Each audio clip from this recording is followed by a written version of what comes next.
বন্যা ও লঙ্গাই নদীর স্রোতে ভেঙে গিয়েছে পূর্ত সড়ক, জনজীবন বিপন্ন। দফায় দফায় ঘটনাস্থলে মিশন, কৃপানাথ ও জেলা শাসক। এই মুহূর্তের বিগ ব্রেকিং নিউজ।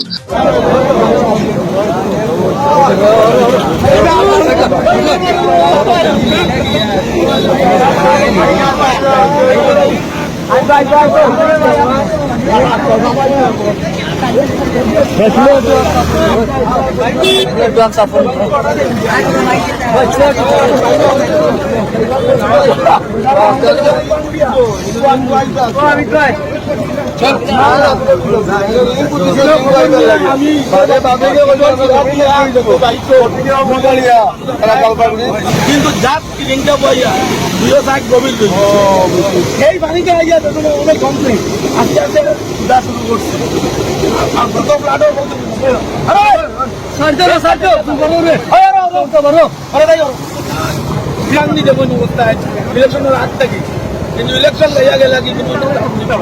ভারী বৃষ্টিপাত ও লঙ্গাই নদীর জলের স্রোতে বৃহস্পতিবার ভেঙে গিয়েছে উত্তর করিমগঞ্জের ফকিরবাজার নীলামবাজার পূর্ত সড়কের যাত্রার একটি অংশ। জনজীবন বিপন্ন। উত্তর করিমগঞ্জের লাতুপাতু, মহিষাসন, নয়াবাজার ও জলের বাজার এই বৃহত্তর এলাকার মানুষের যাতায়াতের একমাত্র রাস্তা এটি। গত মঙ্গলবার থেকেই বন্যা ও নদীর জল একাকার হয়ে পূর্ত সড়কের ওপর দিয়ে প্রবাহিত হচ্ছিল। তৎক্ষণাৎ বস্তা দিয়ে বাদ দিয়ে দিলে অন্তত পূর্ত সড়ক ভেঙে পার্শ্ববর্তী জমির সঙ্গে নিশ্চিহ্ন হয়ে পড়ত না।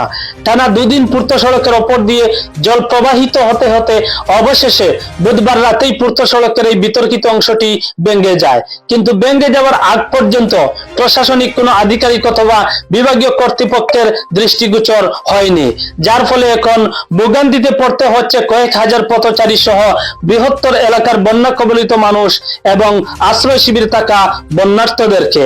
বৃহস্পতিবার খবর পেয়েই দফায় দফায় ঘটনাস্থলে এসে পরিদর্শন করেছেন এএসটিসির চেয়ারম্যান তথা প্রাক্তন বিধায়ক মিশন রঞ্জন দাস, করিমগঞ্জের সাংসদ কৃপানাথ মাল্লাহ ও জেলা আয়ুক্ত মৃদুল কুমার যাদব। এদিন প্রথমেই ঘটনাস্থলে আসেন মিশন বাবু। তিনি এই ভয়াবহ অবস্থা দেখে জেলা আয়ুক্তের সঙ্গে ফোনে কথা বলেন এবং অস্থায়ীভাবে হলেও মানুষের যাতায়াতের উপযোগী করে দিতে জেলা আয়ুক্তের দৃষ্টি আকর্ষণ করেন। কিছুক্ষণ পরে ঘটনাস্থলে এসে পরিস্থিতি খতিয়ে দেখেন জেলা আয়ুক্ত মৃদুল কুমার যাদব ও সাংসদ কৃপানাথ মাল্লাহ। জেলা আয়ুক্ত শীঘ্রই যাতায়াতের ব্যবস্থা করে দেবেন বলে আশ্বস্ত করেছেন।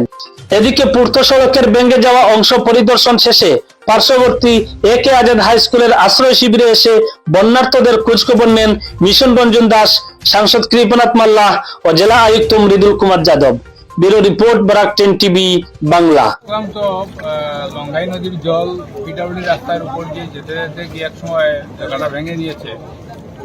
আমি এখনই এখান থেকে ফিরে ডিসির সঙ্গে গিয়ে দেখা করব আর ওনাকে বলবো এবং পিডব্লিউডি ইঞ্জিনিয়ারকেও বলবো, দুজনকেই বলবো যাতে এটা